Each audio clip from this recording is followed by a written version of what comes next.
Okay, what is up guys? Today we are going to be installing this hydro e-brake into the BMW behind me, and I'm going to be taking you guys step by step through everything you need and everything you need to do to get this e-brake in that car and ready to drift. So to get this e-brake in the car, you're going to need, first of all, your hydro e-brake. I went with a SRS Concepts standalone setup, so it has a Willwood standalone master cylinder, and with the BMW E36 you need to have a 5/8 caliper or 5/8 master cylinder. And then you're going to need brake pads because you don't want your brakes not to lock up.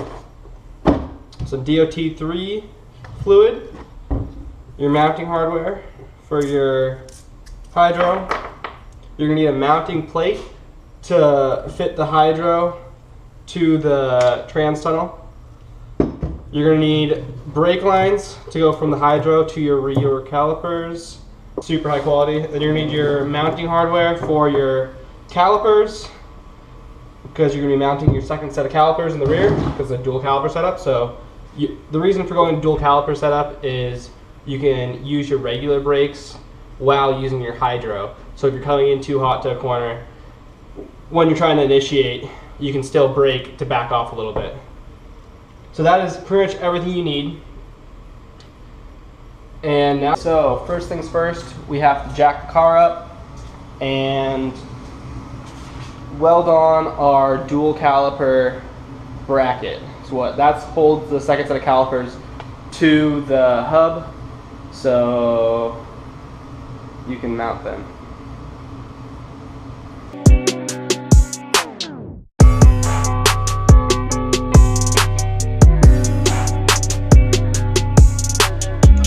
Okay guys, so I've already actually got the brackets welded onto the car, so here I'll show you now what they would look like. So as you can see, these two ears right here, and they just weld on to your hub, and yeah, you just bolt on the caliper to there. In order to make your caliper fit, you are going to have to trim this right here, which is your dust shield for your rotor, and just trim it enough so that you can get the dual caliper setup on there. Some people just take it all the way off. I don't really want to do that because I don't see the point when you can just cut it.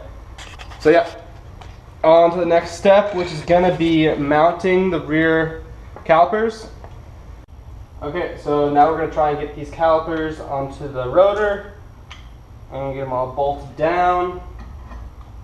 Just gotta get the pads to go over. There we go. I'll drop the bolts into the back of the caliper.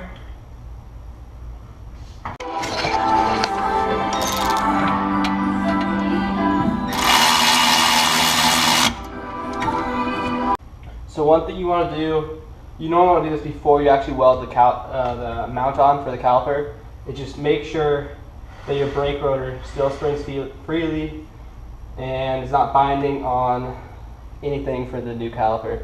It's not going to bind on your old caliper, you don't have to worry about that. But your new caliper could bind on, and you just want to make sure that it's not. Okay, so I went ahead and I took this off, which is, I'm pretty sure, your brake wear sensor, because it's a BMW, so it has that. I'm pretty sure, I'm not 100%. So anyways, this is what the finished product will look like. It's pretty sick. So this is your secondary caliper. This is what's going to be going off of your hydro. And yeah, it's all on there. One of the bolts we picked up from the store to mount our dual caliper onto the bracket is too long, so we're going to cut it down with an angle grinder. I strongly recommend using a bolt on the, or a nut on the bolt, so you don't ruin the threads. So you can just like unthread it and it'll fix the threads. After using the angle grinder, I do not have a bolt this size or a nut this size, so we're just going to send it, and hopefully we don't fuck it up because the hardware store is closing in like 15 minutes. I'm not going to go back there to get another bolt.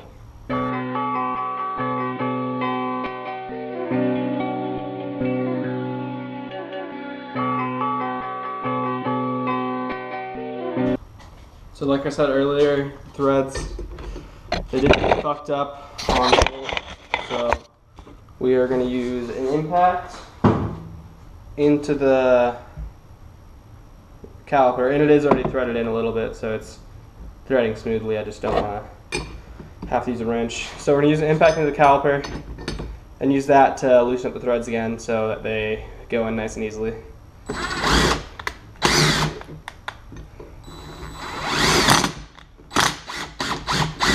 Okay, we are looking good. So the bolt's all nice and shortened up. So now it matches the length of the other bolt. So it won't be poking through and touching our rotor, which is a really bad thing to do. You do not want to do that. So now we're going to install this caliper on the other side of the car, and then after we do that, we are going to work on the inside of the car and get the hydro mounted to the trans tunnel. Okay guys, the dual caliper is all mounted up. As you can see here, here's your secondary caliper on the passenger side. And yeah, it's all mounted up. That's awesome. We're gonna move on now to getting the hydro installed in the interior. As you can see, I've already cut the center console out to fit it, and I've already made the mounting plate for the handbrake itself, but I'm gonna be showing you guys how to make that mounting plate. Okay, so the first step to getting the hydro mounted in the interior is taking out all these panels and then cutting them up.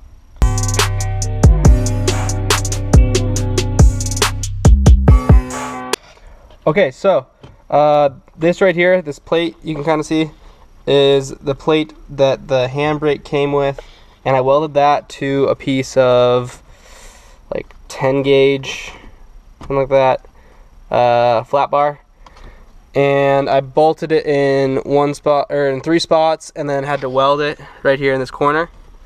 And it kind of just is like a H pattern that goes around the like hole for where the shifter comes through, and then you just weld this onto there, and it is really, really sturdy. So then when you're cutting this, you're gonna have to relocate these buttons that are for your window controls and your lock to the other side. I just cut this hole bigger with using a Dremel, and then super glued or hot glued the buttons in, so it kind of looks jank, but it's pretty hard to tell that they're hot glued unless you're really looking close. So yeah, I'm gonna show you guys how to get the hydro bolted in here now, and yeah.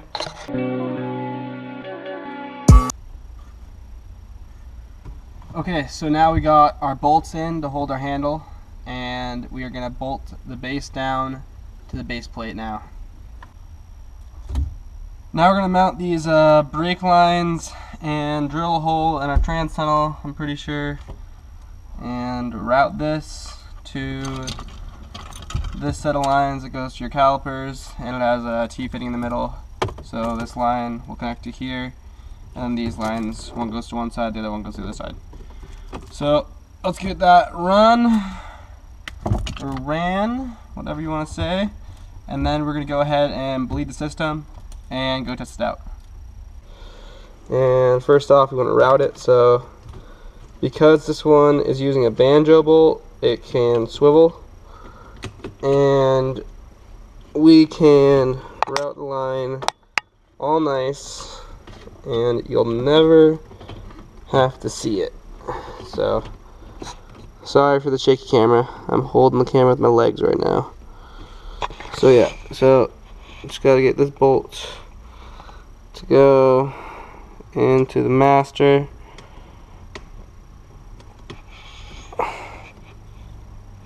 It's not wanting to cooperate. Come on, go in the hole.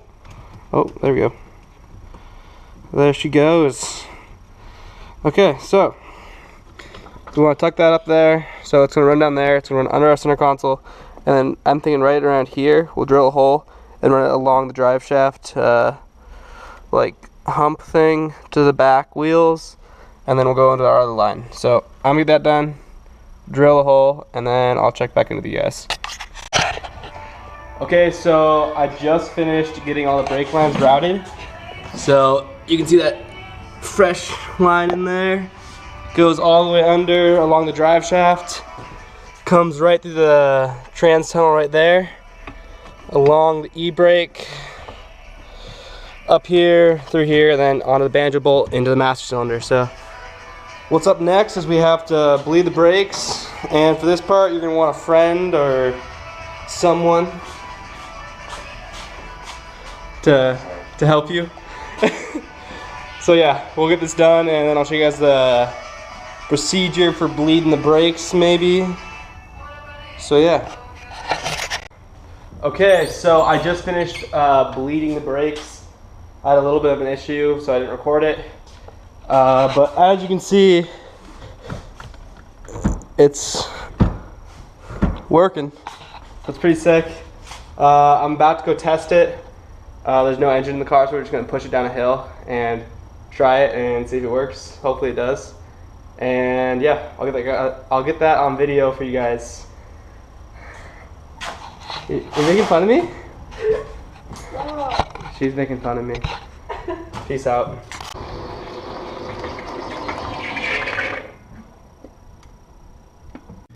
Okay guys, I'm editing the video right now and I realized I didn't make an outro. The hydro e-brake did work in the car. It did not lock up the tires, but I think that's just because I wasn't going fast enough. We'll see when I get the car running. Like, comment, subscribe, and check back later this week. I will be putting out a video on my truck and an overview on my car. So yeah, peace out guys.